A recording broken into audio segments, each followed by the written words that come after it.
আসসালামু আলাইকুম। আমি jasmine Sultana. Welcome back to my channel.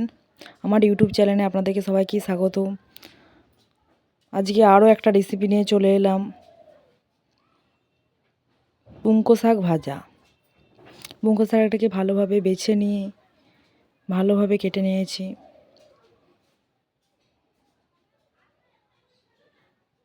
দিয়ে কড়ার মধ্যে পুঙ্কো শাকটাকে দিয়ে দেব। দিয়ে তার মধ্যে অল্প পরিমাণে লবণ দিয়ে দেব।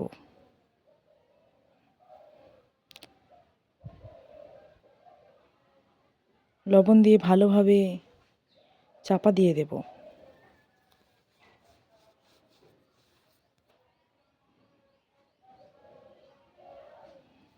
যেন ভালো করে ভাপে সিদ্ধ হয়ে যায়, সেই জন্য ভালোভাবে চাপা দিয়ে দিলাম। সিদ্ধ হয়ে এলে তাকে তুলে নিয়ে ভালো করে জলটাকে টিপে তার মধ্যে কড়ার মধ্যে তেল দিয়ে দিলাম। তেলটা গরম হয়ে এলে ফোড়ন দেওয়ার জন্য শুকনো লঙ্কাকে ছিঁড়ে দিয়ে দিলাম। তার মধ্যে আগে থেকে বেটে রাখা রসুনটাকে দিয়ে দিলাম। ভালোভাবে ভাজা হয়ে গেলে শাকগুলোকে দিয়ে ভালোভাবে নেড়ে ছেড়ে ভেজে নিতে হবে। ভেজে নিলেই রেডি হয়ে যাবে আজকের স্পেশালি পুঙ্কো শাক ভাজা।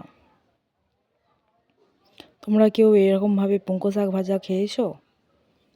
একবার বাড়িতে করে দেখুন বা খেয়ে দেখুন, খুব ভালো লাগবে।